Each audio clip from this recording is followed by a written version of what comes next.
Bonjour à tous et bienvenue, je suis en train de casser mon bureau dans le Mug Now Tech. Nous sommes le 9 mars 2023. Aujourd'hui, on va parler de réseaux sociaux, de DuckDuckGo, de Reddit, de TikTok, de YouTube. On a le droit de dire merde sur YouTube et ça c'est incroyable. Et on a aussi le droit de dire merde sur le Mug Now Tech, mais pas trop dans le chat, hein. Attention, la modération vous surveille.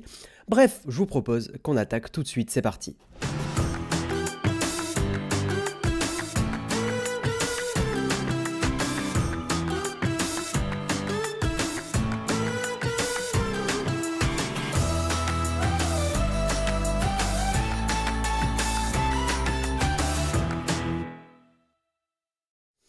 Et bonjour à toutes et à tous, comment vous allez dans le chat? Salut Mitsuisaka, merci pour ton abonnement, ton 25e mois d'abonnement.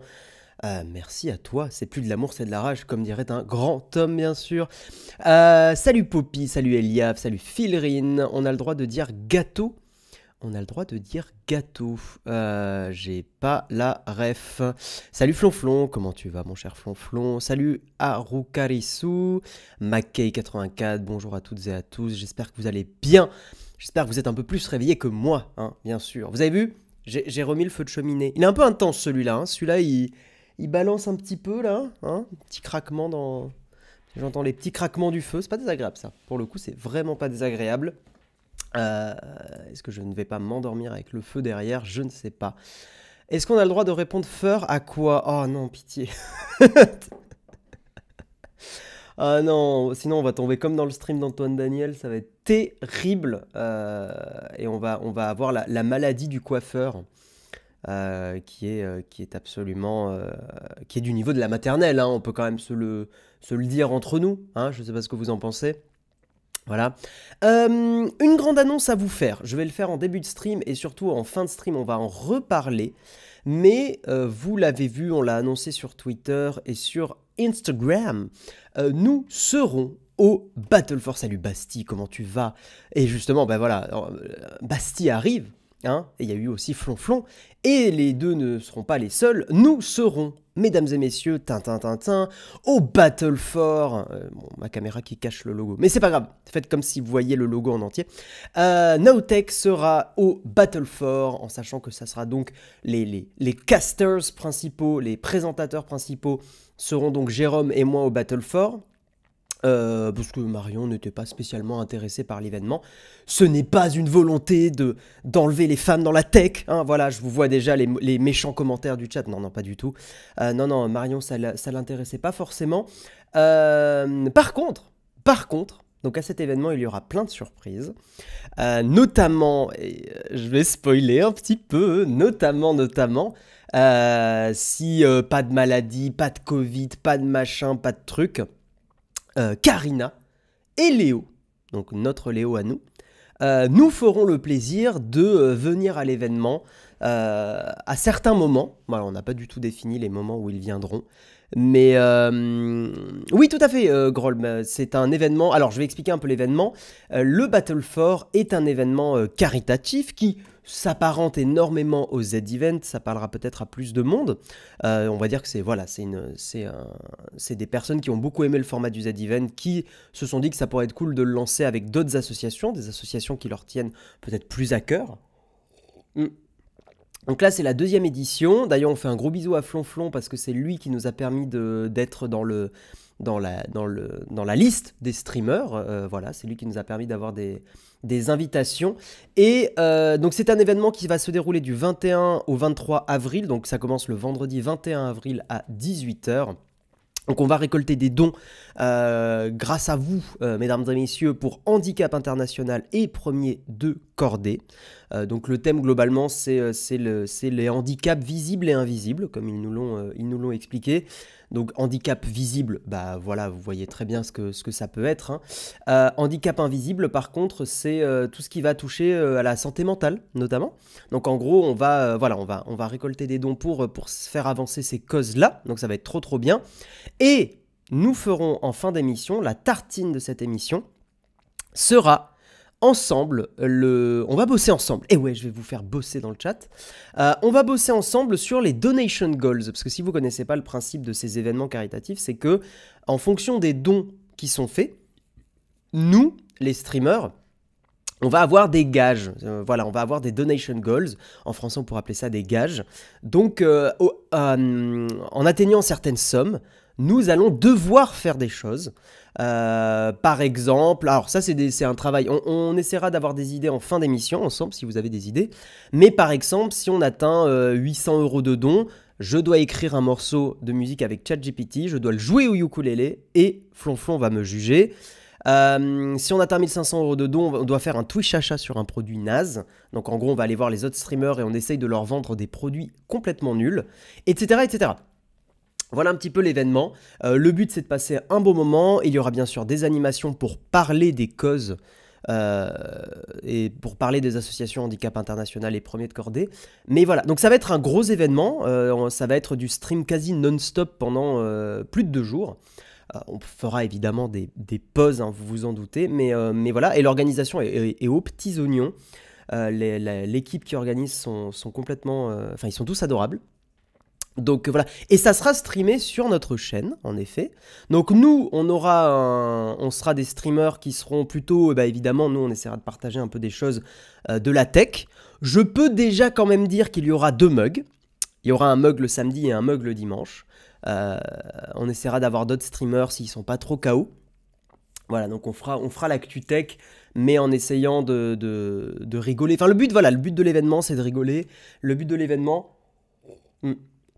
c'est de nous mettre un petit peu en difficulté dans le sens où on essaye de faire des petits challenges et des petits trucs un peu rigolos sans tomber dans ce que Jérôme appelle le marionnettisme, et je suis assez d'accord.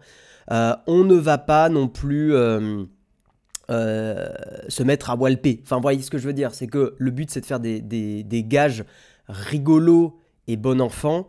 Voilà, on va pas faire exprès de mettre Jérôme sur un truc de Jones parce que c'est rigolo, un vieux qui fait des trucs de Jones. Voilà, c'est pas du tout le but de l'événement et de ce qu'on veut faire. Par exemple, on trouve que c'est bien plus drôle de faire un Phasmophobia. Alors pour ceux qui connaissent pas, c'est un jeu vidéo d'horreur. Donc en gros, on doit essayer de trouver des indices sur des fantômes.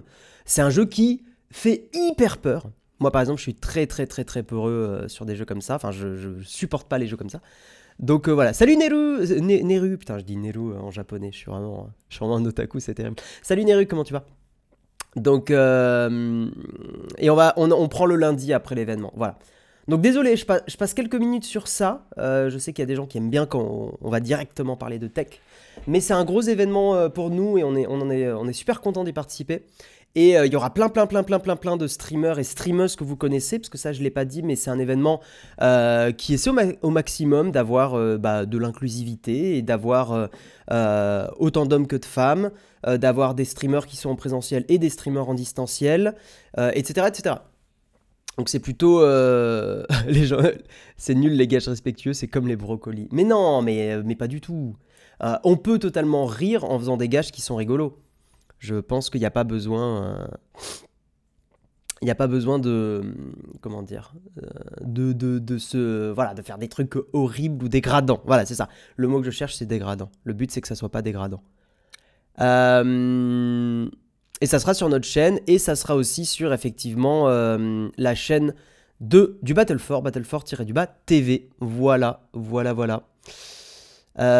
Donc n'hésitez pas à vous mettre dans votre agenda, et on va passer à l'actu tech. N'hésitez pas à vous mettre dans votre agenda, mesdames et messieurs, que ça commence vendredi à 18 h le 21 avril. Voilà, comme ça vous pouvez vous mettre le rappel. Moi j'avoue que c'est ce que je fais. Par exemple, ce week-end il y a Speedon, organisé par Mister MV. Mister MV qui organise un événement caritatif, et il y a du speedrun.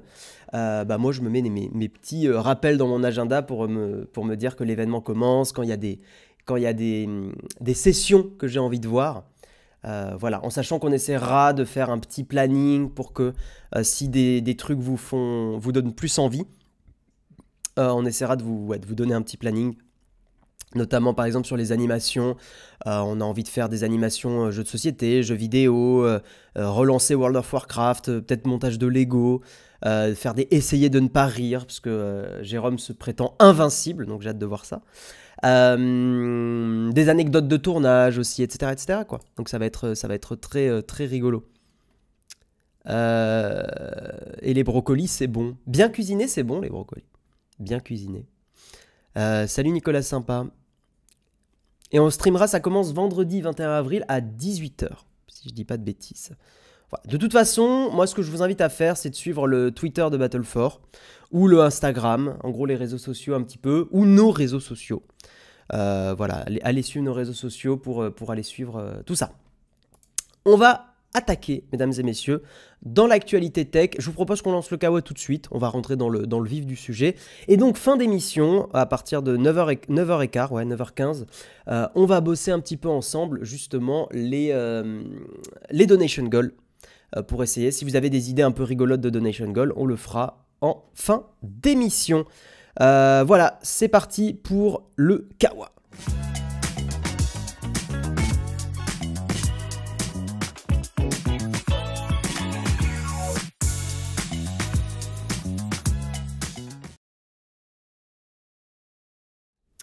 Alors, mesdames et messieurs, nous avons aujourd'hui dans l'actualité tech, on va parler de ça, c'est un article de Journal du Geek qui est assez intéressant et je trouve qu'il va dans la bonne direction et je pense que les parents du chat, ça va vous intéresser.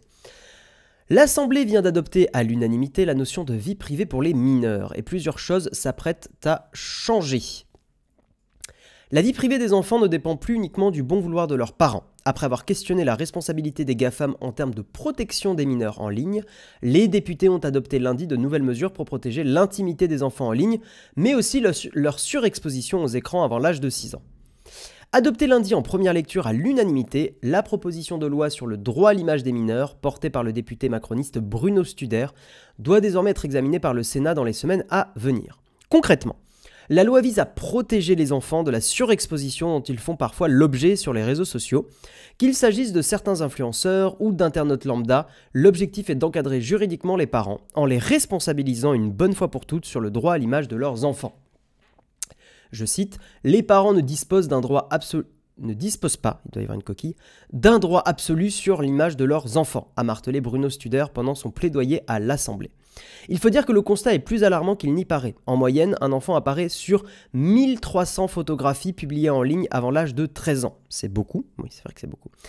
Surtout quand on sait que la moitié des images échangées sur les réseaux pédopornographiques proviennent des réseaux sociaux des parents où elles sont accessibles librement. Bon, alors ça va un petit peu loin, mais ça a fait une bonne piqûre de rappel qu'effectivement, il faut bien vérifier ces paramètres de partage des photos, notamment sur Facebook, et pas laisser les photos en libre accès. Normalement, je crois que Facebook ne fait plus ça par défaut, mais dans le doute, vérifiez bien que vos photos sur Facebook, surtout si vous avez des enfants, ne sont plus en libre accès. Sans aller jusqu'à cet extrême, plusieurs associations entendues dans le cadre du projet de loi dénoncent aussi des dérives, en citant notamment des mises en scène dégradantes ou compromettantes dans lesquelles les parents participent sans le vouloir à des situations de cyberharcèlement. C'est vrai que des photos prises à 7-8 ans sur les réseaux qui arrivent quand les enfants rejoignent le collège, ça peut arriver et ça peut effectivement contribuer au harcèlement ou en tout cas au cyberharcèlement. Donc effectivement, ce qui est fait avec les enfants en ligne plus tôt peut avoir des impacts plus tard. À plus long terme, cette surexposition peut aussi compromettre la crédibilité pour des candidatures scolaires ou professionnelles, a souligné le ministre de la Justice Éric Dupond-Moretti. Concrètement, le texte prévoit désormais d'introduire la notion de vie privée de l'enfant dans la définition de l'autorité parentale du Code civil. Intéressant. De plus, le droit à l'image des mineurs devra désormais être exercé par l'autorité des deux parents. Ça, c'est intéressant. En cas de désaccord, la publication d'images sur les réseaux sociaux sera interdite. Dans les situations les plus extrêmes, une délégation forcée de l'autorité parentale pourra se voir confier l'exercice du droit à l'image de l'enfant. Oui, l'affaire Neo et Swan de l'actualité est une bonne piqûre de rappel de tout ça. Neo et Swan sont des youtubeurs enfants. Alors les parents sont en prison en ce moment, mais pas à cause de leur chaîne YouTube. Mais oui, c'est un bon rappel qu'effectivement... Enfin, il y a eu beaucoup de parents youtubeurs, d'enfants youtubeurs qui ont eu des parents qui ont complètement abusé d'eux, clairement, en les mettant dans des situations dégradantes. Et c'est absolument terrible, terrible, terrible. Aujourd'hui, l'OMS conseille aux parents... Alors oui, après, là, il parle de l'exposition aux écrans avant 6 ans, mais presque c'est un peu hors sujet, je trouve. Enfin, c'est pas le même c'est pas la même chose. Je le lis quand même. Hein. L'OMS conseille aux parents de ne pas exposer leurs enfants à un écran avant leurs 3 ans. Une recommandation peu suivie. C'est vrai que pour le coup, il y a beaucoup de parents. Je pense pas dans le chat là, parce que je sais que vous êtes quand même en général plus sensibilisés à tout ça, mais il y a beaucoup de parents qui laissent la tablette avec YouTube à leurs enfants trop tôt. Trop tôt, parce que là pour le coup c'est vraiment les médecins qui disent avant 3 ans c'est pas bon pour le développement cérébral. Une recommandation peu suivie qui a poussé les députés à examiner un second texte, cette fois-ci consacré à la surexposition des moins de 6 ans aux écrans. Proposé par la députée Caroline Janvier, cette nouvelle loi, si elle est adoptée, prévoit d'inclure dans le Code de santé publique une formation spécifique pour les professionnels de santé et de la petite enfance, ainsi que l'ajout de messages de prévention sur les emballages d'ordinateurs, tablettes et téléphones. Bon, alors ça, pour le coup, j'y crois pas trop. Par contre, effectivement, une formation spécifique pour les professionnels de santé et de la petite enfance, ça, je pense que c'est absolument génial et nécessaire. C'est pas une question de laver le cerveau, Sir Newt, c'est une question que ça ne permet pas le développement correct du cerveau. Notamment, de ce que j'en avais lu, les enfants ont besoin de la préhension, de toucher des objets quand ils sont très jeunes. Et ils ont besoin qu'on leur parle le plus possible. Si tu leur mets une tablette avec juste du YouTube ou des choses comme ça, ils ne développent pas correctement certaines choses du cerveau. Tout simplement. Tac, attendez, juste, je vais lire vos messages. Ok. Ne nous trompons pas non plus, s'il y a cyberharcèlement, c'est qu'il y a cyberharceleur. Le droit à l'image des enfants est un autre débat à ne pas confondre. La misère de la justice devrait lui... De quoi? Dans une affaire, il devrait démissionner, mais il n'en parle pas. C'est un peu hors sujet, Sultan. Une loi, c'est bien s'il y a une campagne de prévention bien diffusée. Le but, c'est effectivement justement de parler aux professionnels de santé et que les professionnels de santé puissent transmettre le message derrière. Je connais des parents qui ont laissé leur gamin devant la télé parce que pas le temps. Voilà. Après, je suis pas parent. Donc encore une fois, dès qu'on parle de sujets liés à la parentalité, je ne me permettrai pas de juger. Simplement, justement, je présente les faits. Les faits sont que avant un certain âge, les écrans ont un impact négatif.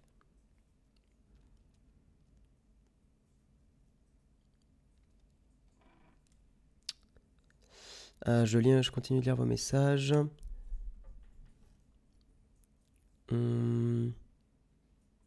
Tac, tac, tac. Du coup, les parents devront réfléchir avant de poster. Moi, mes enfants, je ne mets aucune photo sur les réseaux et je dis aux grands-parents de ne pas le faire aussi. Oui, parce qu'il ne faut pas oublier qu'il y a ça qui se passe aussi. C'est pas forcément que les parents, mais des fois, il y a les grands-parents ou de la famille qui prennent des photos et qui les postent. Et quand on leur dit, mais moi, ça m'embête et tout, ils vont dire, oh, mais c'est bon, c'est qu'une photo. Voilà. Et ce sont des situations que des parents peuvent vivre aussi. Donc, c'est quand même plus compliqué qu'il n'y paraît. D'autant plus que c'est toujours le même truc de la vie privée, c'est que on ne se rend pas compte à l'instant T du mal qu'on peut faire plus tard. Et encore une fois, des photos gamins peuvent ressurgir dans quelques années et être utilisées contre l'enfant pour du cyberharcèlement. Imaginons un gamin qui effectivement au collège est embêté par ses camarades. Si les camarades déjà, enfin imaginons qu'il y a déjà du harcèlement, si ces camarades trouvent des photos sur le Facebook des parents et s'en servent pour les envoyer aux gamins, faire des photomontages, faire des trucs comme ça, pas ouf quoi, pas ouf. Donc ça peut accentuer le problème. Voilà. Effectivement. J'ai vu que t'étais dans le chat, Jococo, bonjour à toi. C'est exactement mon cas, ma mère poste des photos de mon fils depuis des années sur ses réseaux, alors je lui dis de ne pas le faire, elle ne comprend pas. Oui, non, mais c'est un problème qui est plus complexe qu'il n'en a l'air. Je suis parent et pardon, mais quand tu décides de devenir parent, tu dois t'attendre à devoir prendre le temps de t'occuper de tes enfants. Donc l'excuse pas le temps, c'est un peu du foutage de gueule. Oui, mais et après j'avancerai, mais c'est plus compliqué que ça parce que tu as aussi tu as toujours des situations, je pense, dans la vie, et je trouve ça important de ne pas jeter la pierre, où tu peux avoir voulu tu peux avoir voulu, oui, un enfant, donc être devenu parent. Et en fait, les aléas de la vie font que tu te retrouves dans des situations compliquées. Tu te retrouves aussi dans le fait peut-être des familles monoparentales. Tu peux te retrouver dans... Et imagine quand tu es une famille monoparentale, euh, tu dois exercer ton boulot donc seul. Donc ça veut dire... Et peut-être que tu peux avoir un boulot fatigant ou à des horaires pas faciles. Je suis pas là à donner des excuses, mais je veux dire, ne jetons pas la pierre trop vite. Il existe aussi des situations où c'est plus compliqué. Oh. Donc voilà, donc je dis juste, attention au jugement hâtif. Il y a des parents euh, qui ne sont pas parfaits, mais qu'il est, finalement. Hein. Bref. Euh, voilà, bref, nous allons avancer. Mais en tout cas, je trouve que ça va dans la bonne direction, pour conclure sur cet article. Ça va dans la bonne direction et c'est bien. C'est bien de vouloir faire... Enfin, je trouve que légiférer sur la vie privée des enfants, je trouve que c'est... vous me connaissez. Mais je trouve que c'est effectivement une bonne chose. Nous allons avancer et nous allons parler, mesdames et messieurs, de Mac Generation. Et Jérôme, j'ai vu ton message dans le canal. Je refais la précision en tartine, quand je parle justement du Battle 4. Une petite correction à faire. Je la ferai tout à l'heure. On va parler d'un article de Mac Generation, et je vais juste en profiter par contre pour réouvrir l'oreillette au cas où. Oui, un article de Mac Generation sur DuckDuckGo. Alors en soi, le but de la news, là, DuckDuckGo a ajouté sa propre IA, mais pourquoi je vous en parle, c'est qu'ils ont une approche, DuckDuckGo, que je trouve assez différente et assez intéressante. Enfin, je trouve qu'elle est intelligemment prudente. Vous allez comprendre pourquoi. DuckDuckGo lance Duck Assist, un assistant intelligent en appui de son moteur de recherche qui offre des réponses synthétiques et immédiatement exploitables. DuckDuckGo savait déjà proposer des réponses structurées selon la nature des questions, un calcul, une conversion, une galerie de personnes, etc. Ici, il va un peu plus loin en se glissant dans la roue de Microsoft et des dernières technologies d'intelligence artificielle basées sur le texte. Ils exploitent une partie des travaux d'OpenAI avec ChatGPT. Cette première bêta publique de Duck Assist ne répondra qu'à des requêtes formulées en anglais. Donc pour l'instant, c'est limité à l'anglais. Donc ça, c'est un petit peu dommage, mais c'est pour le moment. On peut le mettre à l'épreuve sans qu'il soit nécessaire de s'inscrire à quoi que ce soit. Il faut juste installer l'extension navigateur DuckDuckGo si vous voulez l'essayer. Le nouvel assistant et son icône de baguette magique apparaissent en tête des réponses à une requête, mais seulement, alors c'est là où ça devient intéressant, mais seulement si Duck Assist a jugé qu'il pouvait apporter une réponse pertinente et si la question était formulée d'une manière qui ne soit pas trop tortueuse. Duck Assist, alors c'est cette façon-là qui est différente, comparée par exemple à Bing ou à ChatGPT. Duck Assist puise en fait ses réponses dans la base de Wikipédia. Le moteur de DuckDuckGo cherche les phrases qui peuvent répondre à la question, puis il confie à deux outils de résumé, DaVinci d'OpenAI et Claude d'Anthropic, développés par des anciens d'OpenAI, le soin de mettre en forme ce contenu avant de l'afficher à l'utilisateur. Les réponses sont succinctes et pourvues de leurs sources. DuckDuckGo prévoit d'élargir celle-ci, il fait déjà des incursions occasionnelles dans l'encyclopédie Britannica. L'avantage de s'appuyer sur Wikipédia, et c'est là la grosse différence, est que son contenu peut être qualifié de globalement fiable, explique DuckDuckGo, il est sourcé, traçable et régulièrement actualisé. Autrement dit, la route est suffisamment sûre et balisée. Assez du moins pour éviter les fameuses hallucinations de ces nouveaux assistants. C'est quand ils commencent à dire n'importe quoi. Un terme qui désigne leur Un terme qui désigne leur capacité parfois à retourner des contre-vérités ou à inventer des faits. Pour ses débuts, Duck Assist utilise une base de Wikipédia datée de quelques semaines à peine, ce qui assure des réponses relativement fraîches. À terme, il piochera dans un contenu plus récent et ira chercher d'autres sources, en essayant d'en choisir de plus ou moins spécialisées et de confiance. Ça n'empêchera pas Duck Assist d'avoir des réponses erronées ou perfectibles, mais c'est une façon de limiter les risques. Voilà, les liens vers les sources sont de toute façon là en cas de doute chez les utilisateurs. On peut le forcer à vraiment chercher sur Wikipédia en rajoutant le mot wiki. Bon, voilà, ok. DuckDuckGo ne propose pas un assistant de conversation comme ChatGPT ou Bing, effectivement. Oui, vous pouvez pas discuter avec cette IA. C'est vraiment une IA qui va chercher à vous résumer si vous lui posez une question genre résume-moi la Première Guerre mondiale par exemple. Les prochains mois verront arriver d'autres fonctions dérivées de technologies d'intelligence artificielle, promet Gabriel Weinberg, donc c'est le patron de DuckDuckGo. Si le bêta-test de cette première fonction se déroule correctement, Duck Assist apparaîtra directement dans le moteur de DuckDuckGo depuis n'importe quel navigateur. Voilà pour cette petite news sur DuckDuckGo. Alors qu'est-ce que vous en pensez de cette approche? Moi je trouve ça plutôt cool. Je trouve que c'est une idée plutôt maligne. Voilà. Alors, c'est plus prudent, c'est moins waouh. Mais d'une certaine façon, DuckDuckGo n'aura jamais la capacité de faire mieux que ChatGPT et Bing. Donc, ils jouent avec leurs armes et ils les affûtent, je trouve. Et ils les entretiennent et ils les affûtent. Et je pense que c'est une bonne idée, voilà, de permettre d'avoir des résultats basés sur Wikipédia. Merci Caméléon41 pour ton Prime. Intéressant, mais pas de français pour l'instant, à voir. Moi je boude, il n'y a pas de news comme quoi GPT 3.5 est dispo en API. Ah, c'est dispo? Ok, je savais pas. Intéressant, mais ils vont se faire bouffer par les IA plus spectaculaires. Et à voir. À voir. DuckDuckGo, le chevalier blanc au slip sale des moteurs de recherche qui leak ses data à Bing en prétendant protéger les utilisateurs. Alors Noirvent, c'est plus compliqué que ça. C'était dans certains cas très spécifiques que DuckDuckGo filait des infos à Microsoft. Sauf que ça a été corrigé immédiatement dès que des gens ont fait la remarque. Donc je dirais que c'est un ancien problème qui a été résolu. Et ils se sont excusés plusieurs fois, DuckDuckGo. Voilà, donc moi ça ne me gêne pas. C'est pas mal comme solution pour améliorer DuckDuckGo que je trouve souvent à côté de la plaque, même si je l'utilise. Ouais, mais ça va, je trouve. DaVinci pour du résumé, c'est peut-être un peu overkill. Curie devrait faire le taf 20 fois moins cher. Je sais pas du tout ce qu'ils ont utilisé comme API. C'est une bonne idée. Celui de Brave, ça vous... Ah, et Brave a sorti aussi une IA, je savais pas. Très sympa, je pense que j'irai tester. J'aime bien. Bah, je peux vous montrer, hein, si vous voulez, rapidement. Si je lui dis tell me the history of qu'est-ce que je peux lui demander? Of Steve Jobs? Voyons voir. Ouais, ça marche. Attendez, regardez. Hop.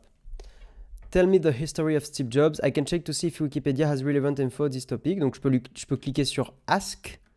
Je vous zoome un petit peu. Et si je clique sur Ask, il me sort... voilà, Steve Jobs was an American entrepreneur, business machin, bidule. Le cofondateur d'Apple, Pixar aussi. Enfin, pas cofondateur... Oui, si, bah si, Pixar a été fondé par plusieurs personnes. Il me semble. Et un membre de la Walt Disney Company. Par contre, c'est marrant, ils disent pas que... Si, ils disent was. Ok. Ok. Voilà. Donc ça, c'est une... Et si on clique là... Ouais, ça balance sur Wikipédia. Ok. Donc pour l'instant, c'est quand même très light. Hein. On est bien d'accord. Mais à voir. Merci French Satisfactory pour ton Prime. On parle de l'IA de... Alors, d'ailleurs, on dit IA de DuckDuckGo. Mais en fait, c'est la proposition d'IA de DuckDuckGo, plutôt, pour être exact. Voilà. À quand en français, je sais pas. Faut leur demander. Faut leur demander. On va avancer et on va parler de réseaux sociaux. On va parler de Reddit. Reddit qui s'apprête à ressembler un peu plus à TikTok. Alors moi j'aime beaucoup Reddit, donc pour le coup ça m'intéresse pas mal. C'est un article de Radio-Canada. D'ici les prochaines semaines, l'interface du populaire forum de discussion Reddit sera divisée en deux, avec un fil d'actualité consacré aux publications écrites et un autre au contenu vidéo comme sur TikTok. L'objectif de cette mise à jour est d'améliorer la convivialité de Reddit pour tout le monde, a indiqué mardi dans un billet de blog Palibat, directeur produit de l'entreprise. Cette dernière fêtera d'ailleurs son 18e anniversaire cette année. L'année de la maturité ou pas. Reddit avait annoncé l'an dernier sa volonté de rendre sa communauté plus accessible aux personnes non initiées en désencombrant son fil d'actualité. Ainsi, les nouveaux fils Watch et Read, donc regarder et lire, ça se voit qu'on est au Canada, ils traduisent, permettront chacun d'isoler les contenus vidéo et textuels des différents forums, subreddit, auxquels sont abonnés les utilisateurs et utilisatrices du site. Oh, c'est rare de lire utilisateurs et utilisatrices du site. C'est rare de... Voir de l'inclusif sur les articles. Une autre fonctionnalité visant à simplifier la navigation sur le site sera également offerte sous peu. Les mots-clés dans les commentaires des publications pourront être trouvés au moyen d'une barre de recherche et non seulement à l'aide du raccourci CTRL F. Merci Florian pour le Prime, merci beaucoup. L'entreprise a également promis mardi d'autres mises à jour, notamment des retouches aux espaces de discussion des lecteurs vidéo, permettant aux utilisatrices et utilisateurs de Reddit de prendre part facilement à des conversations tout en regardant du contenu. Voilà pour effectivement donc Reddit. Alors c'est une brève, hein. Je vais juste regarder sur Twitter si on a plus d'infos sur le feed vidéo, mais j'ai pas l'impression.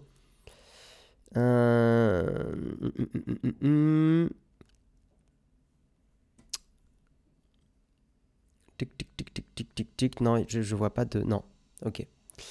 Il n'y a pas pour l'instant de vidéo ou d'exemple de à quoi ça pourrait ressembler. Je regarde, hein, mais non, je vois rien. Bon, en tout cas, encore une fois, un nouveau réseau social qui tombe au combat de la TikTokisation. Et qui va se transformer aussi un petit peu en TikTok. Ah, attendez, je vais enlever ça. Putain, ça me faisait une lumière jaune. Bizarre l'article. Je sais pas trop quoi en penser. Je sais qu'il y a eu beaucoup de débats sur Spotify qui se transforme un peu en TikTok. Et autant sur Spotify, je trouve que ça avait un peu du sens. Dans le sens où je trouve que la découverte de la musique, le fait de pouvoir scroller pour découvrir de la musique comme TikTok, me paraissait pas être une mauvaise idée. Parce que c'est exactement par exemple ce qu'on fait quand on parcourt des vinyles dans un magasin ou des CD. On fait défiler avec son doigt les vinyles, les CD, on regarde un peu les jaquettes qui nous plaisent et tout ça. Donc sur Spotify, le côté on swipe comme sur TikTok, ça me dérange pas. Je trouve que ça a plutôt du sens et c'est un côté même un peu tangible. Par contre, j'avoue que sur Reddit, je suis moins convaincu. Alors s'ils le font, c'est que ça marche et que ça va générer de l'attention. De la rétention plutôt. Mais en fait, je suis juste, comme toutes ces news-là, un peu triste que tous les réseaux sociaux deviennent des copies de TikTok. Et j'avoue que ça a tendance à un petit peu être tristoun, quoi. Est-ce qu'il n'existerait pas d'autres révolutions et d'autres systèmes pour faire du réseau social? Je pense que si. Je pense qu'on les a pas trouvés encore. Et puis moi j'aime beaucoup Reddit, donc c'est vrai que si Reddit te met beaucoup en avant les contenus vidéo, moi j'avoue que je regarde pas de contenu vidéo sur Reddit. Pour moi la force de Reddit c'est justement sa partie forum, quoi. Donc je sais pas. Ouais, on perd la personnalité. Toi t'aimes pas Reddit. Moi, Reddit est un site un peu compliqué d'approche, hein. Alors je trouve le nouveau design beaucoup mieux. Mais là, pour le coup, je ne peux que vous conseiller dans le chat d'utiliser des clients alternatifs de Reddit. Sur iOS, il faut absolument que vous utilisiez Apollo, qui est une super application. Et sur Android, il faut que vous utilisiez Relay for Reddit, Relay for Reddit, R-E-L-A-Y. Ces deux applications permettent de parcourir Reddit d'une façon bien plus agréable que le site officiel qui est trop chargé. Qui est mieux ergonomiquement, mais qui est trop chargé. Reddit est moche, mal fichu. Mais c'est presque ce qu'on lui demande. Enfin, je trouve que Reddit, c'est... Alors, le nouveau design est joli, mais l'ancien design de Reddit était moche, mais je trouve qu'au contraire, il était bien fait. Je trouve que le design est très bien fait. Il faut pas oublier que les Redditeurs sont très conservateurs, ils n'aiment pas du tout le changement, ils vont y aller mollo. C'est toujours le débat de changement pour le changement. Je pense pas être un conservateur sur les changements des réseaux sociaux. Moi, je suis toujours ouvert à des évolutions. Maintenant, en fait, c'est juste qu'on n'a pas de stats. Je me rends pas compte à quel point sur Reddit les gens consomment du contenu vidéo. C'est là où je me pose la question. Parce que moi, Reddit, je ne consomme pas de contenu vidéo.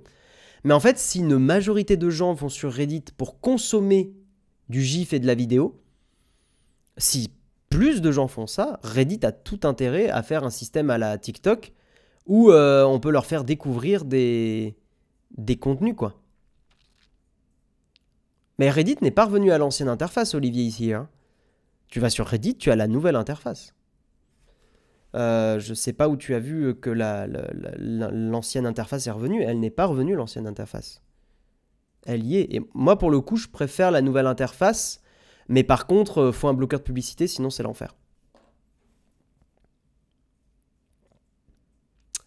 Euh, Faut pas oublier que les... Oui, je l'ai lu.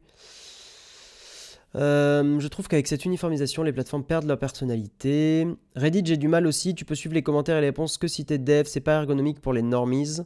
Faut vraiment que t'essayes des applis alternatives ou le nouveau site officiel de Reddit.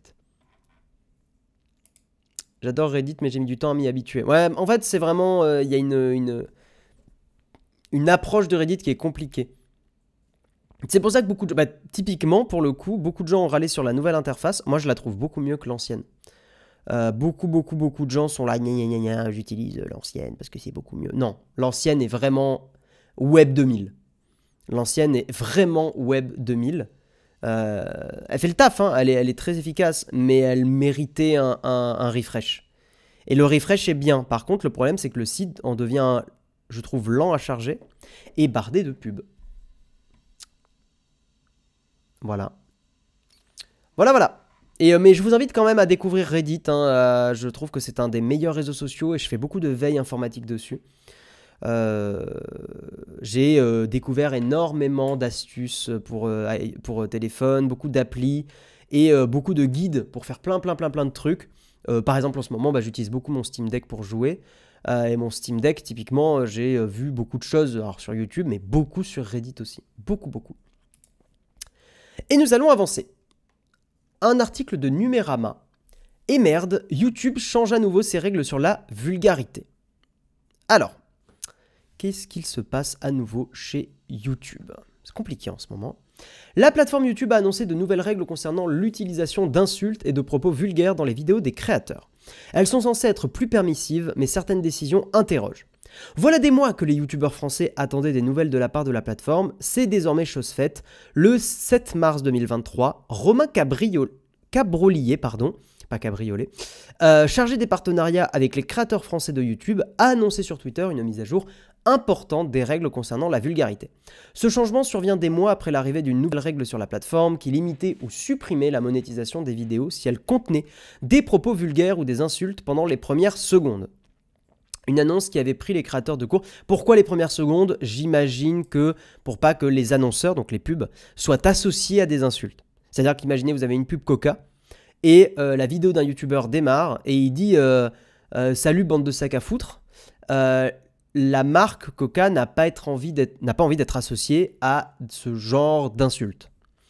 Alors même si on peut critiquer plein de choses, le capitalisme, tout ça, on peut aussi comprendre qu'en tant que marque, on n'ait pas envie d'être associé à ça.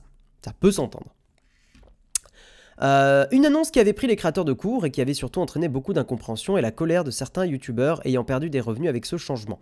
Désormais, de nombreux mots qui posaient problème, par exemple merde, ne déclencheront plus de démonétisation, selon Romain Cabrolier. Putain, je suis désolé Romain, je n'arrive pas à prononcer ton nom de famille correctement.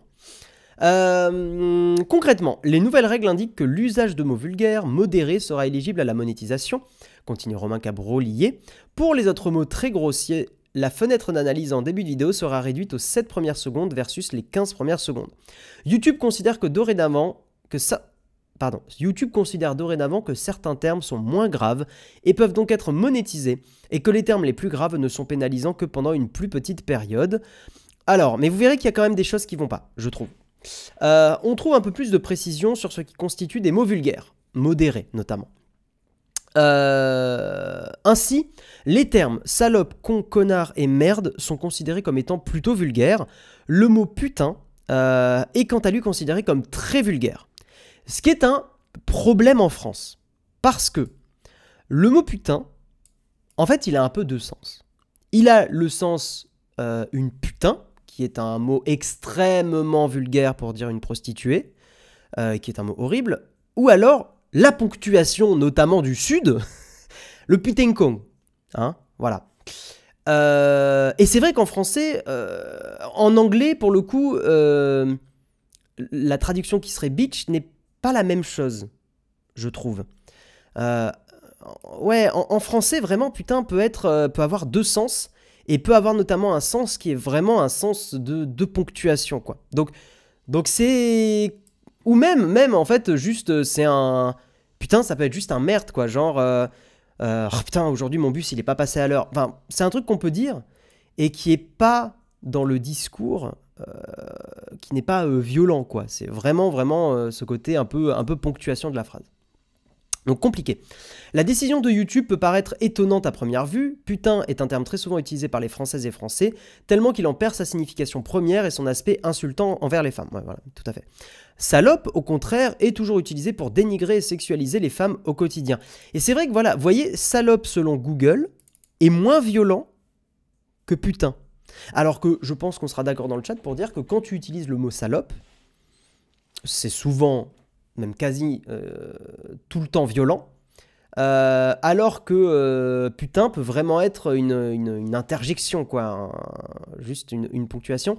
Petite information bien sûr dans le chat, attention, ce n'est pas parce que nous les présentateurs et présentatrices de l'émission on dit des gros mots, et notamment on dit des gros mots parce qu'ils sont liés aux articles, que c'est open bar dans le chat. Désolé. On ne peut pas accepter dans le chat que vous y alliez en mode YOLO sur les gros mots. Voilà, donc je vous prierai de faire un peu attention. Voilà, s'il vous plaît, dans le chat. Du côté des youtubeurs, la nouvelle est pour l'instant accueillie assez froidement. Sur Twitter, certains se sont montrés assez contents. Certes, pour les créateurs inquiets pour leurs revenus, des consignes plus claires et assouplies sont une bonne nouvelle. Oui, de toute façon, il faut des consignes plus claires.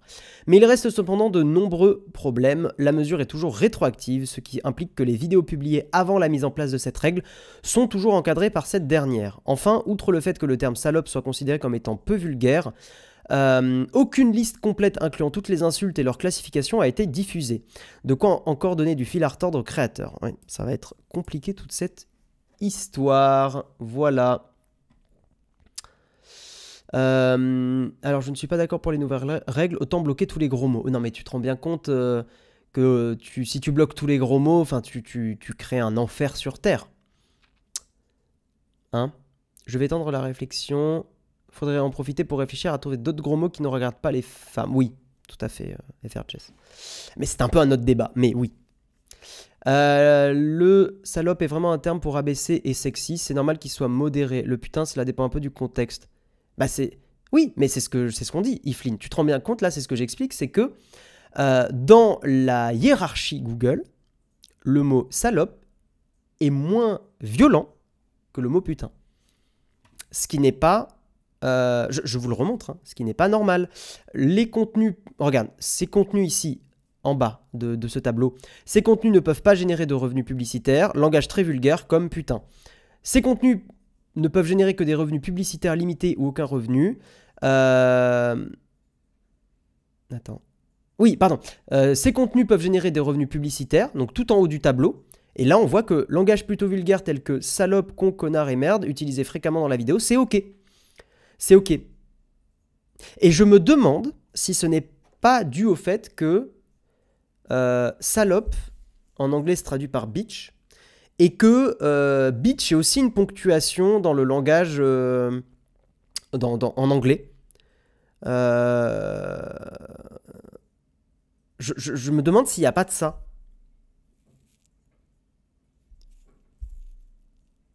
Je me demande si c'est pas lié à ça. Je ne sais pas.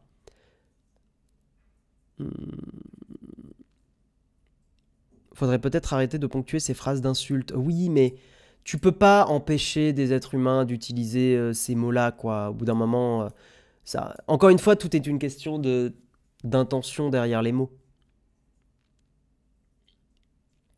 Mais merde, oui. Oui, pour le coup, merde, par exemple, peut limiter les... En fait, vous imaginez Jean-Pierre Coff qui dit c'est de la merde, voir une émission à l'époque démonétisée à cause de ça. Enfin, ça n'a pas de sens, je trouve. Que le mot merde, par exemple, soit problématique, quoi. Merci Arwan Kenobi.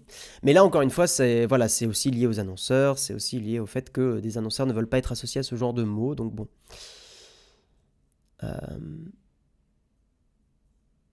Je trouve que c'est pas aux plateformes de faire la morale sur la langue des utilisateurs. C'est compliqué. En fait, elles ont le droit de faire la morale. Maintenant, est-ce que moralement, c'est bien qu'elles fassent la morale? C'est un grand débat. J'espère qu'ils modèrent ça avec des IA parce que toutes les langues mettent pas la barre au même niveau concernant les insultes. En fait, aujourd'hui, quand tu publies une vidéo sur YouTube, l'algo YouTube analyse aussi ce que tu dis dans la vidéo. C'est pas pour rien que les vidéos sont démonétisées. Hein. Ça vient bien de quelque part. De toute façon, on tourne toujours sur le sujet que c'est les US qui font les lois pour tous les pays. Bah, parce que ce sont des entreprises américaines. Est-ce que ça remettrait pas le débat sur la table qu'on a besoin d'entreprises européennes concurrentes aux entreprises américaines? Peut-être. Je suis pour un YouTube moins vulgaire parce qu'il y a des utilisations abusives, mais il y a un dosage à effectuer. Oui, mais en fait, ceux qui se font embêter, c'est souvent des YouTubeurs qui utilisent ces mots-là, alors que, il n'y avait pas de volonté de nuire ou de... Notamment le joueur du grenier, par exemple. Je pense à lui en priorité. Oui, c'est les annonceurs qui imposent la morale, bien sûr. Les plateformes ne transmettent que le message des annonceurs, mais évidemment, bien sûr. Mais du coup, ça commence à bien rapprocher les plateformes d'éditorialistes. Ah bah... Moi, je me demande hein, si une plainte, si des youtubeurs s'associent et se plaignent au tribunal. Bon, Google a une armée d'avocats, mais si c'est bien défendu, ça peut mal tourner.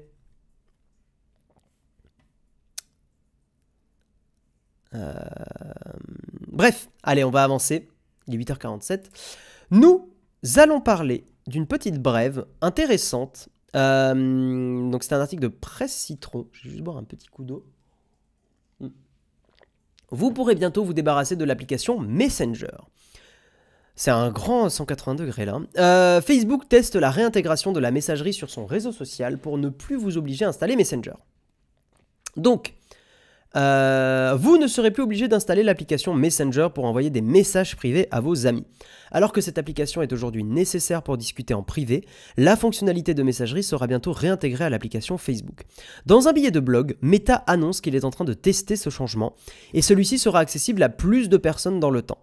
Pour rappel, quand Facebook a lancé Messenger, ou plutôt Facebook Chat en 2008, il s'agissait d'une simple fonctionnalité de messagerie intégrée au réseau social.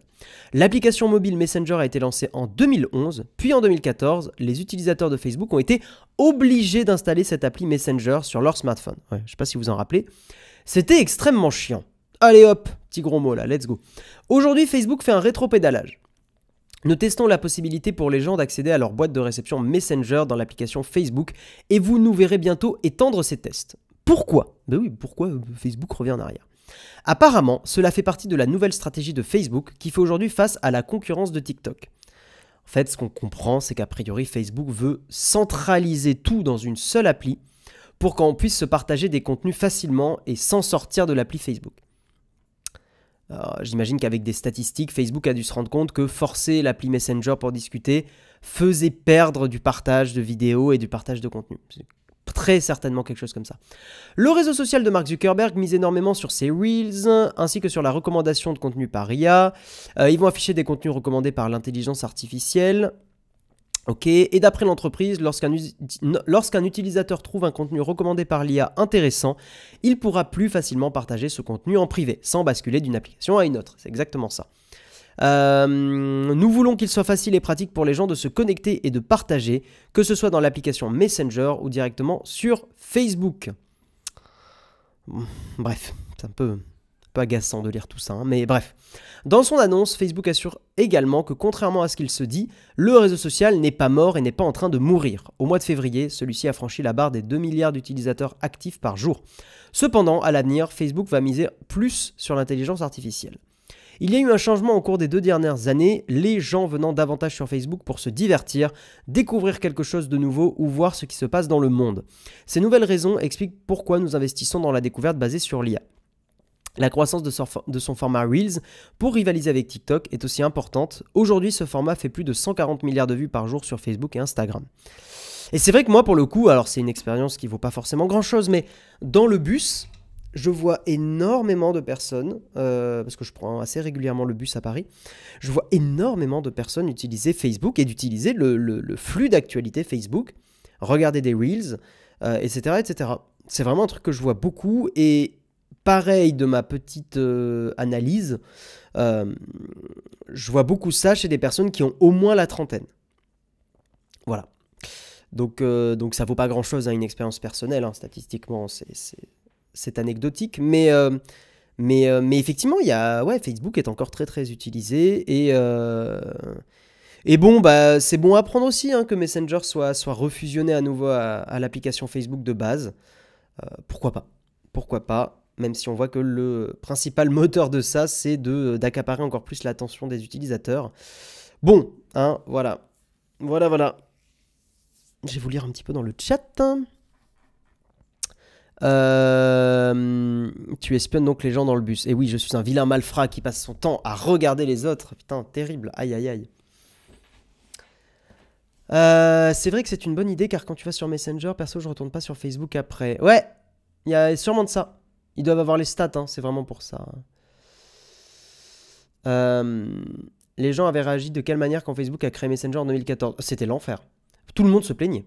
Mais c'est normal, c'était très pénible. En filigrane, nous voulons que les gens restent sur le site pour leur montrer plus de pubs. Bien sûr, bien sûr. Une façon subtilement sournoise d'obliger les utilisateurs de passer par Facebook au lieu de Messenger. Exact. Effectivement, hein, le but c'est d'éviter de discuter uniquement sur Messenger, parce que le truc c'est que sur Messenger, tu n'as pas de publicité. Pour me débarrasser de Messenger, il aurait déjà fallu que je l'ai sur iPhone. Je n'ai aucune app du groupe Meta, je boycotte. T'as bien raison. Moi qui n'utilise plus du tout Facebook, mais uniquement Messenger, ça me gonfle. Les discussions de groupe historiques vont basculer sur WhatsApp. Je n'aurai aucune raison de garder un compte Facebook. Ah, mais si vous pouvez dégager vos comptes Facebook, faites-le. Hein. Moi, le problème, c'est que je peux pas. J'ai encore trop de potes qui sont sur Facebook. J'avais même arrêté d'utiliser l'application, car sur le site mobile, ça marchait encore. Ouais.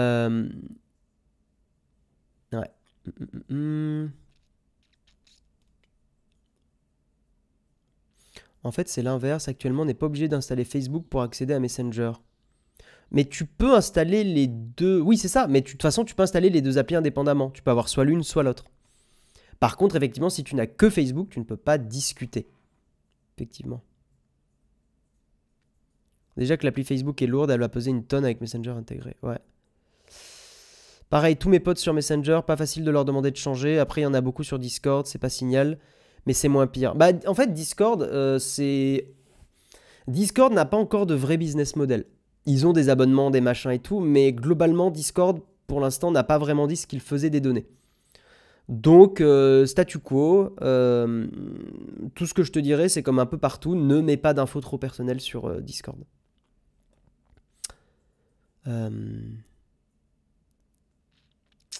Mes potes sur Facebook passent leur temps à essayer de débunker des trucs de complotistes. Oui, je trouve même d'ailleurs que... Enfin... Ouais, bon, bref. Ça fait des années que je cherche à utiliser l'app Messenger sans compte Facebook, et à une époque, on pouvait le faire, ce n'est plus le cas aujourd'hui. Ah oui, sans compte Facebook. Oui, non, bah oui, t'es obligé d'avoir un compte Facebook, ouais. On va avancer. Et on va passer au dernier article. J'en avais prévu un dernier, mais je vais un peu le sauter. Je vais un petit peu le sauter. TikTok. Et on va terminer avec ça. TikTok va stocker... Donc juste, je vous fais un petit rappel. D'ici une dizaine de minutes, nous allons faire les donation goals du Battle for, qui sera un événement caritatif que nous ferons le 21, 22, 23 avril. Donc restez bien jusqu'à la fin de l'émission. Si vous voulez trouver des gages pour Jérôme et moi, n'hésitez pas à rester pour trouver des trucs un peu rigolos à nous faire pour justement un événement caritatif. Donc voilà, ça sera dans 10-15 minutes. Un article de France Info. Réseaux sociaux, TikTok va stocker localement les données de ses utilisateurs européens dès cette année. Alors, qu'est-ce qu'il se passe ? L'objectif est de rassurer les autorités européennes. TikTok, engagé dans une offensive de charme, a annoncé mercredi 8 mars que les données de ses utilisateurs seraient stockées à partir de cette année dans 3 centres, dont 2 en Irlande et 1 en Norvège. À l'heure actuelle, les données des utilisateurs européens sont stockées à Singapour et aux États-Unis, a précisé Elaine Fox, responsable de la protection de la vie privée pour TikTok en Europe, lors d'un point presse en ligne. Confronté à une méfiance croissante, effectivement, tout le monde demande, notamment dans les hautes sphères politiques, les gouvernements demandent à désinstaller l'appli TikTok, notamment pour des ministres, pour des députés, etc. etc. Donc l'application de vidéo, propriété du géant chinois ByteDance, travaille avec une entreprise européenne partenaire pour garantir que ces données ne soient pas transférées vers la Chine sur le modèle des mesures prises aux États-Unis.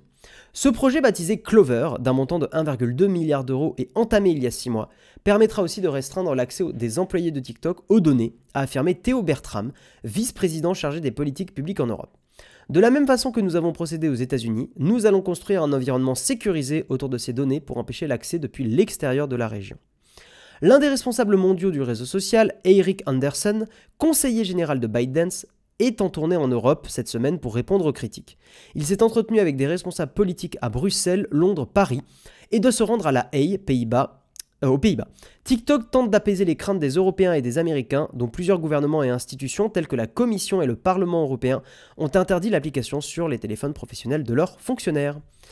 Voilà, c'est plutôt une brève, c'est pas un article très très long, mais c'est plutôt une bonne nouvelle, je trouve.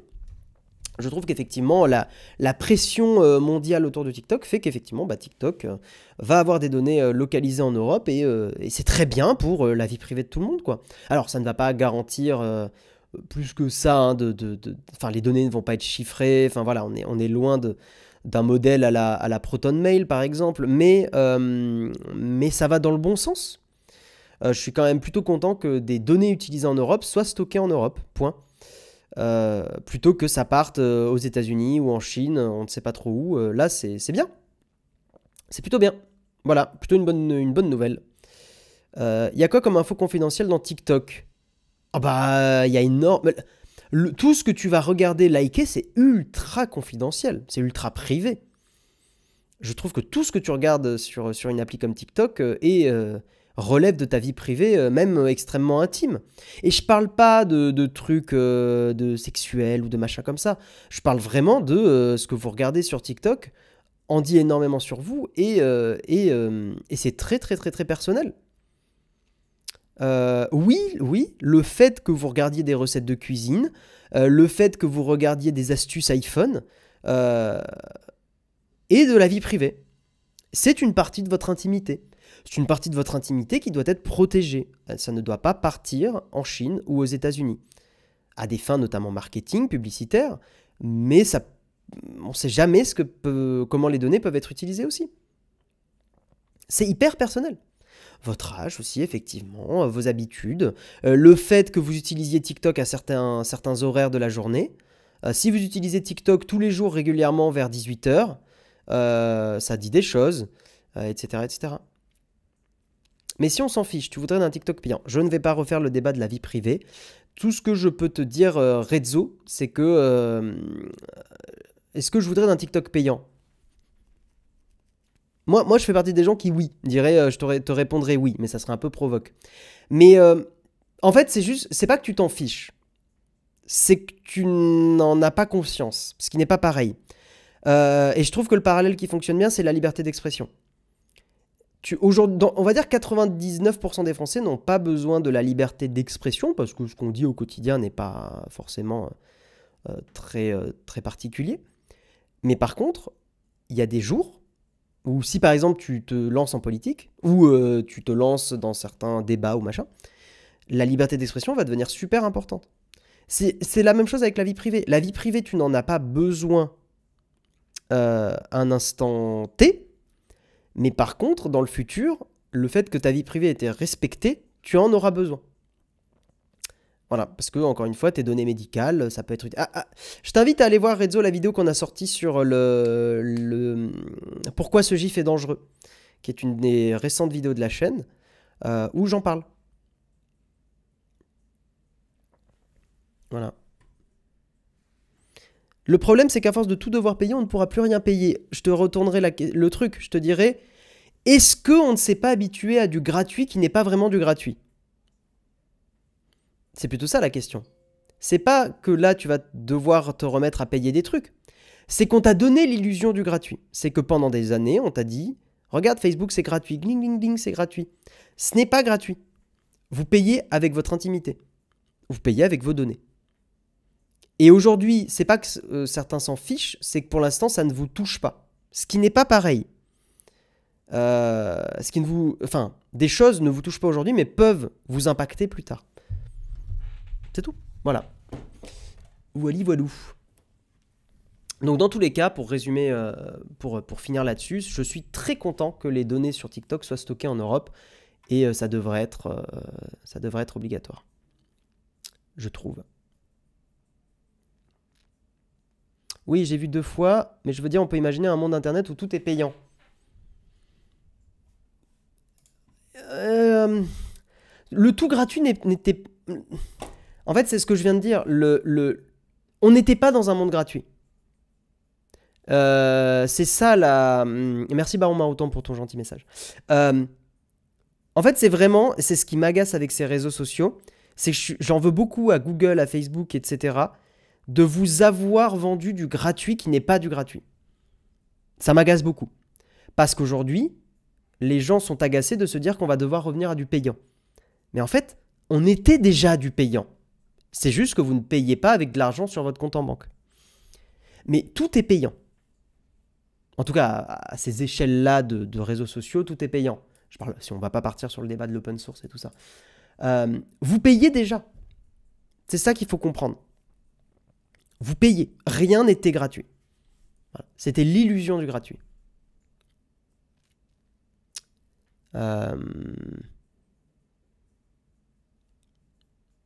On finira par payer que ce qui sera vraiment nécessaire, un bon point pour l'écologie. Peut-être, oui. Ça, je sais pas. Effectivement. Je viens d'arriver, je prends cette dernière question et après j'avance. Quel sera le problème plus tard de nos données? Tu as plein d'exemples. Je trouve que un des plus parlants, parce que c'est déjà en train d'arriver aux États-Unis, c'est tes données de santé. Si à un instant T, tu dis, par exemple, des services comme Facebook et tout, comprennent que tu vas, par exemple, régulièrement manger un burger. Par exemple, tous les 2-3 jours, tu manges un burger, ce qui n'est a priori pas bon pour la santé. Ces données sont collectées, voilà, petit à petit, sur des années, des années, des années. On fait un profil de toi et de ta santé. Et dans 5 ou 10 ans, enfin c'est déjà une réalité aux États-Unis, les assurances santé, en France ça serait plutôt les mutuelles, vont consulter tes données, elles vont faire mais dis donc, Révilo. Du don, le Révilo, là, il mange beaucoup de burgers quand même. Bam, on te fait payer plus cher ton assurance santé parce que tu as plus de risques d'avoir du cancer. Voilà. C'est un exemple parmi tant d'autres. Je peux te donner un exemple politique. Tout ce que tu fais aujourd'hui te profile politiquement. C'est con, mais le fait d'écouter certains styles de musique va te faire pencher d'un côté ou de l'autre. Il y avait des études qui le montraient sur Spotify. Alors ça sonne très cliché, mais l'étude le montrait. Que par exemple, si tu as tendance à écouter du reggae, tu vas plutôt être orienté à gauche. Si tu as tendance à écouter du Carla Bruni, c'était pas une vanne, hein, c'était vraiment ce que disait le truc, faudrait que je le retrouve. Tu as tendance à être orienté à droite, etc. etc. Tout ça constitue un profilage sur toi et ce profilage peut être réutilisé plus tard contre toi, si tu t'engages en politique, des choses comme ça. Pareil, des habitudes intimes, de sites porno, trucs comme ça, pareil, si c'est collecté et stocké, rien n'empêche que ça soit réutilisé sur toi. Si tu es une personne qui est LGBTQ+, donc qui a une sexualité qui n'est pas la sexualité hétérosexuelle, c'est des choses qui sont condamnées dans certains pays, c'est d'une tristesse absolue. Ça, typiquement, c'est des données collectées. Je pars du principe que des données sur la sexualité ne devraient pas être collectées, parce que ce sont des données qui sont extrêmement dangereuses, qui peuvent être violemment utilisées contre ces personnes, etc., etc. Donc en fait, encore une fois, le problème de la vie privée, je termine là-dessus, c'est que c'est pas important à un instant T, c'est important dans le futur. C'est-à-dire que dans le futur, tu ne sais pas comment ces données vont être réutilisées. Moi, avec mes likes LGBT, autisme, TD, troubles de l'attention, je suis mal. Bah c'est... Ouais, tu vois, e-type, pour le coup, tu fais partie des gens où je te dirais, fais encore plus attention à ta vie privée. Voilà. Allez, on va... Et si Carla fait du reggae? Aïe, aïe, aïe. C'est une très bonne question, Jérôme. J'avoue, on explose l'algorithme, ça pète tout. Allez, mesdames et messieurs, on va passer à notre sponsor. Nous avons un sponsor exceptionnel, dans le sens exceptionnel parce que très bien, exceptionnel parce que c'est un one-shot, ça ne sera qu'aujourd'hui. C'est mon petit placement et après le sponsor, nous allons faire les donation goals du Battle for ensemble, mesdames et messieurs. Donc, nous allons parler, je sors la petite fiche sponsor que j'avais sortie hier, mais j'avais fermé l'onglet comme un boulet. Donc je réouvre ça tout de suite. Et notre sponsor du jour, bien sûr, c'est Mon Petit Placement. J'ai le focus qui continue de partir en sucette. C'est un petit peu embêtant. Je réouvre le sponsor du jour. Et donc, notre sponsor du jour, effectivement, on va le montrer tout de suite, c'est Mon Petit Placement. Alors, Mon Petit Placement, vous ne savez pas où ni comment placer votre argent et vous avez toujours voulu dynamiser une partie de votre épargne. Eh bien, Mon Petit Placement est là pour répondre à vos besoins. Commande !MPP dans le chat pour ceux que ça intéresse. C'est une appli française hyper ludique avec des conseillers dédiés qui sont là pour vous accompagner dans votre stratégie d'investissement et vous aider à faire les meilleurs choix. Vous n'avez qu'à définir le montant que vous voulez investir, c'est accessible dès 300 €. Vous définissez aussi la durée, le type d'investissement qui correspond à vos valeurs et Mon Petit Placement s'occupe de vous concocter une stratégie adaptée à votre profil. Le service est adapté, que vous soyez novice ou plus initié. Il vous propose un niveau de risque et de rentabilité sur mesure selon votre profil. Et en plus, ils sont joignables 7 jours sur 7 par téléphone, par mail ou par chat. Donc comment ça se passe? Vous utilisez la commande !MPP. Vous avez un lien qui va apparaître. Vous utilisez le code NOWTECH. Il permet moins de 30% sur vos commissions à la performance à la première année. Ensuite, vous cliquez sur « Je démarre » sur le site et vous le voyez, le bouton « Je démarre », il est affiché sur le site. Vous complétez le formulaire en moins de 10 minutes pour que Mon Petit Placement vous propose une stratégie d'investissement adaptée. Vous recevez votre conseil personnalisé en vidéo ou par appel, gratuitement sans engagement. Et ensuite, vous validez votre compte et vous pourrez suivre votre placement en ligne via votre dashboard 100% sécurisé. En tout cas, on remercie Mon Petit Placement de soutenir l'émission. Et je vous propose que nous passions maintenant à la tartine. Nous allons réfléchir ensemble aux donation goals et aux animations. C'est parti.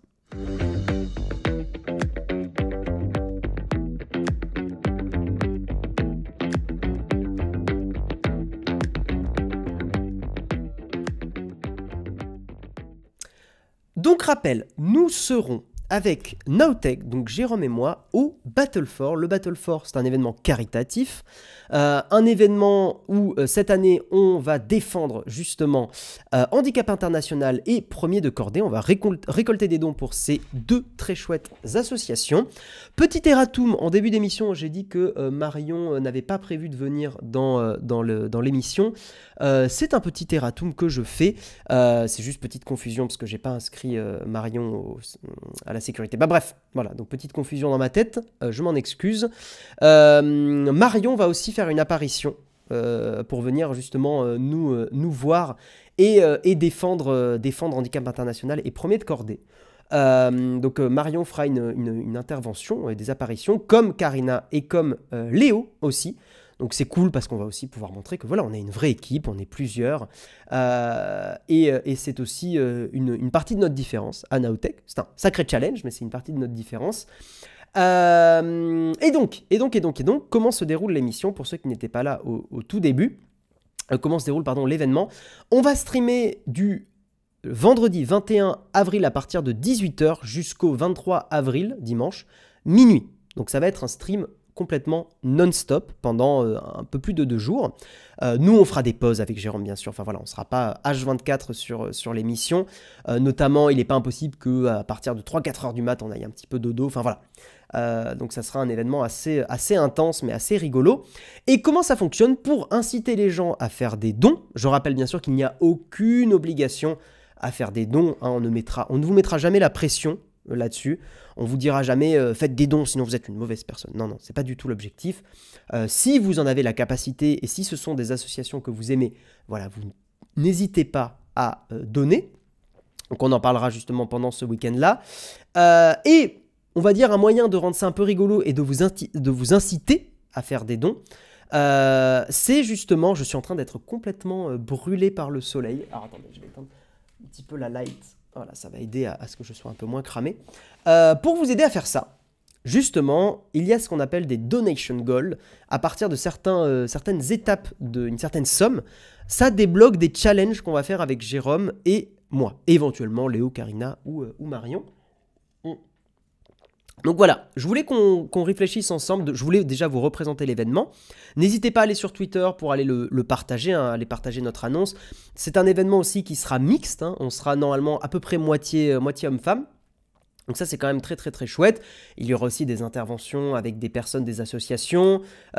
Si je dis pas de bêtises, il me semble qu'il y aura aussi de l'handisport, donc du sport avec des personnes atteintes d'handicap moteur. Donc ça permettra, j'imagine, à des personnes, je crois qu'on peut utiliser le mot valide, il me semble, de justement pouvoir essayer ces disciplines sportives. Donc c'est quand même très très chouette.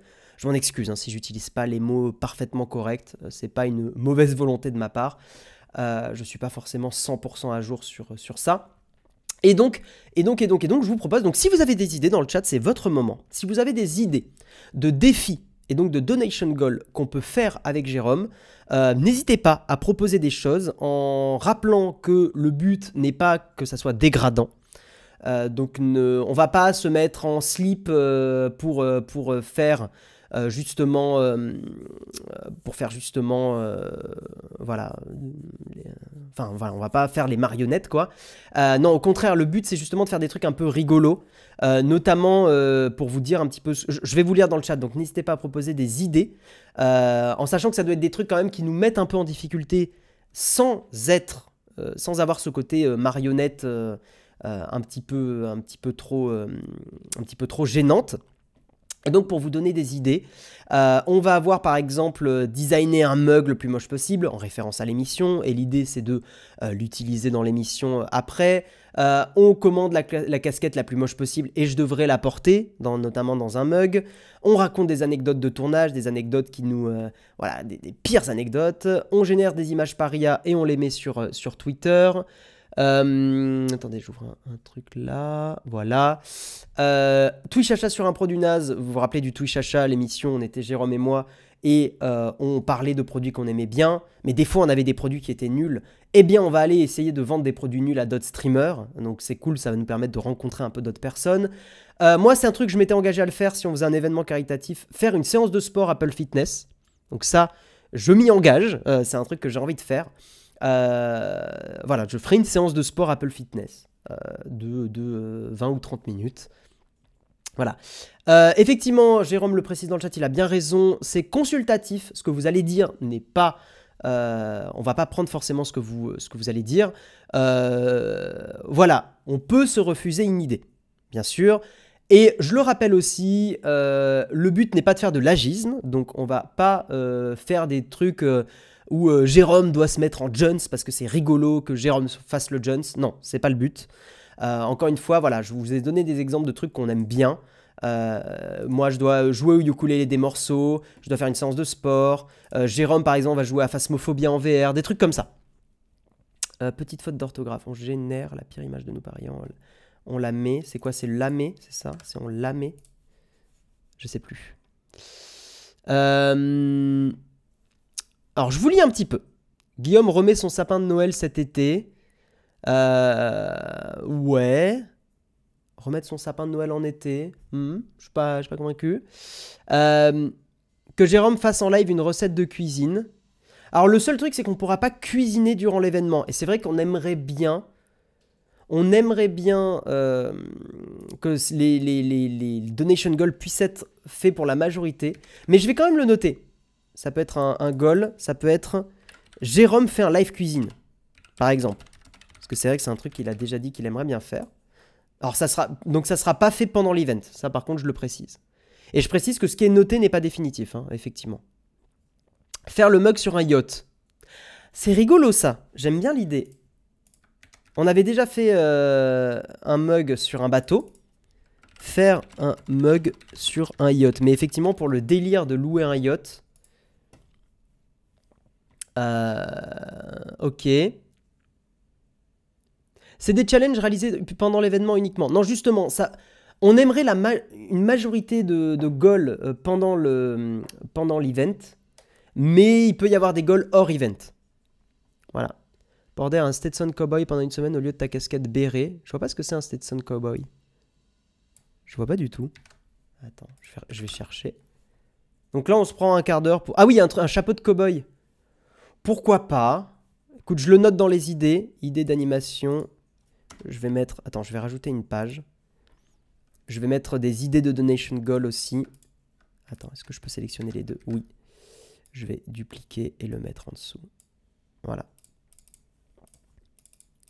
Vous pouvez aussi donner des idées d'animation. Hein. Idée de donation goal. Hop. Hop, hop, hop. Jérôme, si tu as des remarques importantes, n'hésite pas à me les filer dans l'oreillette. S'il y a besoin, que je les loupe pas.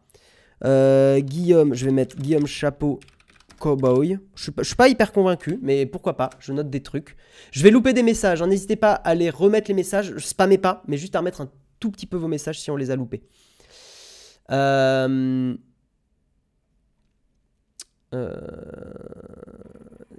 Tac. Composer une chanson avec une IA. On a déjà un goal comme ça. C'est Guillaume écrit un morceau avec ChatGPT. Donc ça, on a. Une séance karaoké. Pourquoi pas? Après, à voir si Jérôme est à l'aise avec ça, karaoké. Mais moi, sur le papier, je suis chaud. React à la première vidéo de Nowtech avec Jérôme. Ça, pour moi...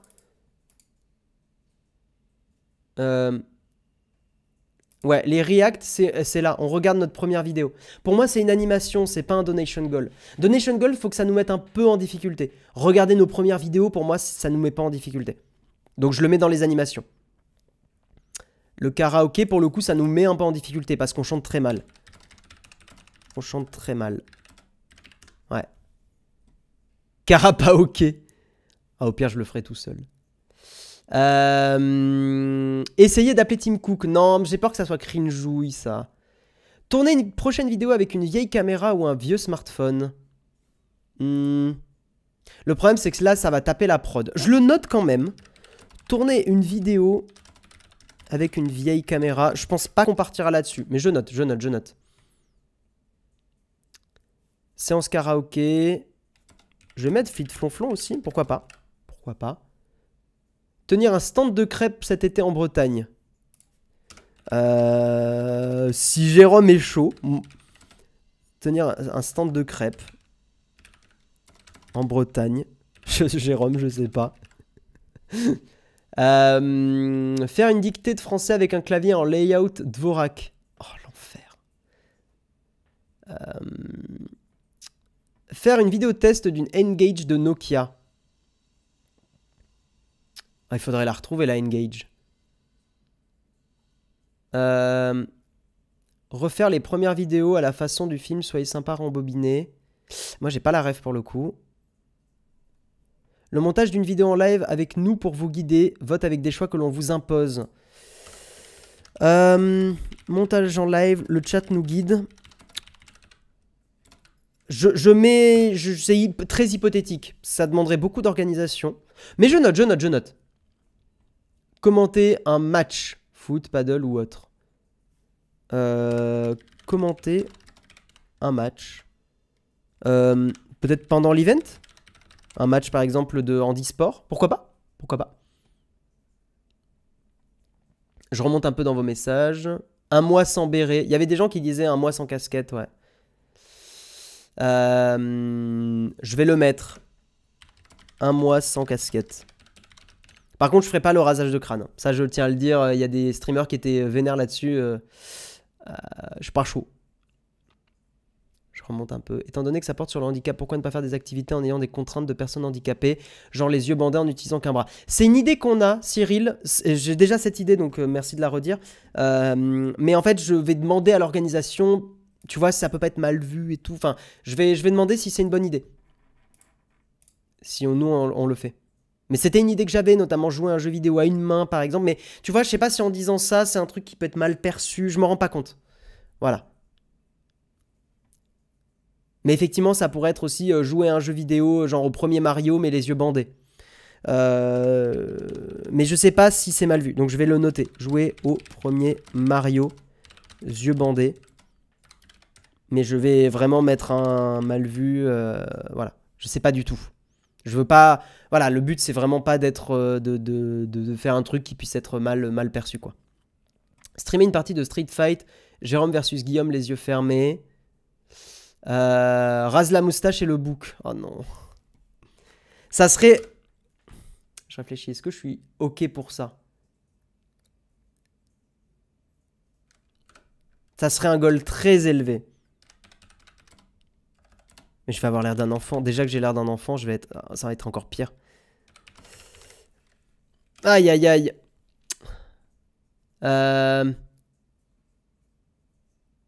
Manger des insectes. Mais moi, j'aime bien manger des insectes, donc ça me dérange pas. Faire un mug Nowtech avec translation au langage des signes.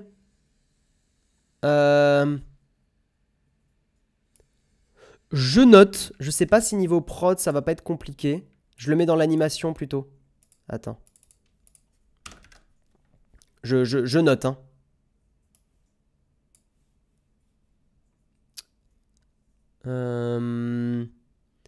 Balancez vos idées, balancez vos idées.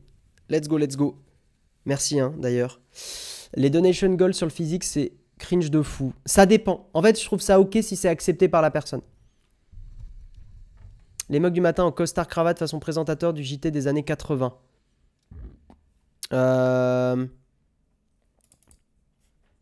Mug en costume. Je suis pas fan de l'idée, mais ok. C'est quand le Battle for? Notez dans vos agendas, ça commence le 21 avril à 18 h. Vendredi 21 avril à 18 h. Voilà, donc notez-vous ça dans vos agendas. Refaire la vidéo d'intro du mug avec le petit déj idéal. Un mug télé-shopping de la tech. On a déjà un donation goal un peu touche achat.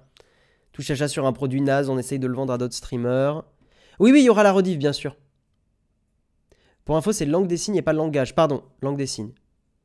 Un react sur un vieux reportage. Bah ça, les reacts, c'est react sur vieux reportage tech. Je le note dans les animations. Pour moi, c'est pas un donation goal. Ça fait 2 h du mat au Japon. Ouais, mais Baron Maroutan, ça va durer toute la journée. Donc en fait, tu vas pouvoir... Enfin, ça va durer toute la journée et toute la nuit. Donc en fait, même à l'heure japonaise, il sera la nuit en France. Streamer sous Shadow PC. Mais ça, on le fait déjà. Je regarde un peu vos autres idées. Refaire la vidéo d'intro du mug avec petit déj idéal selon Jérôme. Ça, j'ai peur que ça soit un peu trop chronophage. Redesigner des logos de tête avec Bastille. Pourquoi pas? Je vais le noter. Après, je me demande, c'est pas un truc que Bastille fera solo. Je sais pas. Redesign. Je sais qu'il y a Hardisk aussi, durant l'event. Je sais qu'il y a Hardisk. Une review d'un produit sans intérêt sur ton ancienne chaîne. Ah, publier une vidéo sur mon ancienne chaîne. Non, mais je pense pas. Faire un stream sur Adibou. Ouais, ça après, c'est... Là, pour le coup, Jérôme, ça lui parlera pas. J'aimerais bien qu'on fasse des trucs où on peut le faire à deux, quand même. Parce que c'est un jeu, moi, de mon enfance, mais... Alors, c'est quoi? Stream, jeu, enfance, Jérôme et Guillaume. Justement, qu'on se fasse découvrir un jeu. Compas de boxe sumo, Guillaume versus Jérôme. Non, ça on fera pas. Un mug Nowtech sans parler d'Apple. On avait déjà émis l'idée. Enfin, évoqué l'idée, ouais. Tier list des gros mots pour aider YouTube. Ça me fait rire. Je vais le noter. Tier list gros mots démonétisables. Démonétisable. Ça me fait beaucoup rire celui-là. Je sais pas si on le fera. Mais je sais pas, parce que dans l'event, est-ce qu'ils seront ok? Je sais pas. Il faut rappeler qu'on n'est pas tout seul. Ça, Fanny, on l'a mis. Fanny Schneider, on a mis React vieux reportage tech. Top 10 des normes USB.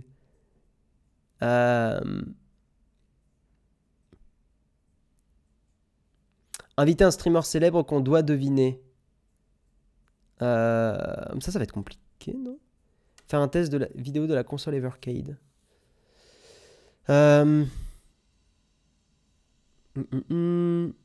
Commenter Eurovision avec Flonflon.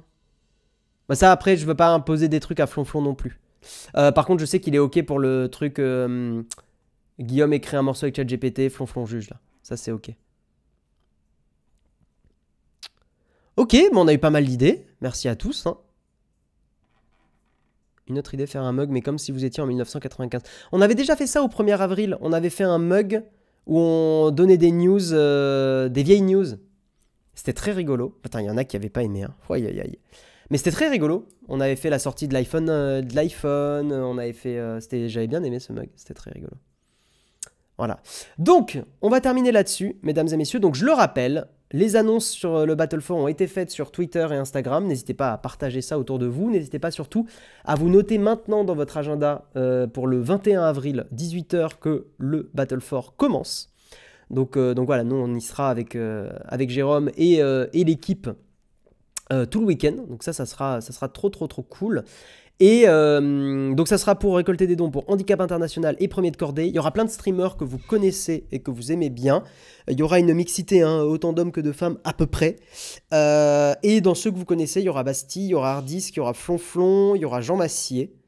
Et pas mal d'autres surprises et d'autres personnes.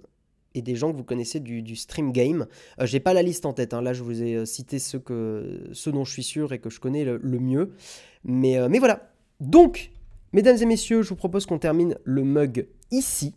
Hop, je me remets en caméra. Merci à toutes et tous de l'avoir suivi. Ce soir 18h, jeudi contributeur. Donc pour ça, il faut nous suivre, il faut être sub. Voilà, donc ça se passe sur Discord. Et demain, ça sera Jérôme qui fera le mug. Et normalement, ça sera le mug dans le nouveau décor. Vous savez qu'on a le studio qui est en travaux en ce moment. Donc, demain, ça sera le retour du décor. Le retour du décor, mais pas vraiment. Voilà, enfin, vous verrez demain. Voilà. Je vous fais des bisous, je vous souhaite une très bonne journée, et puis à demain, enfin à 18h ce soir, et sinon à demain, il y a une nouvelle vidéo aussi qui est sortie. N'hésitez pas à aller voir si vous l'avez loupé. Ciao tout le monde, bye bye. Et j'ai pas la scène de fin sur mon truc, c'est pas grave. A plus, ciao.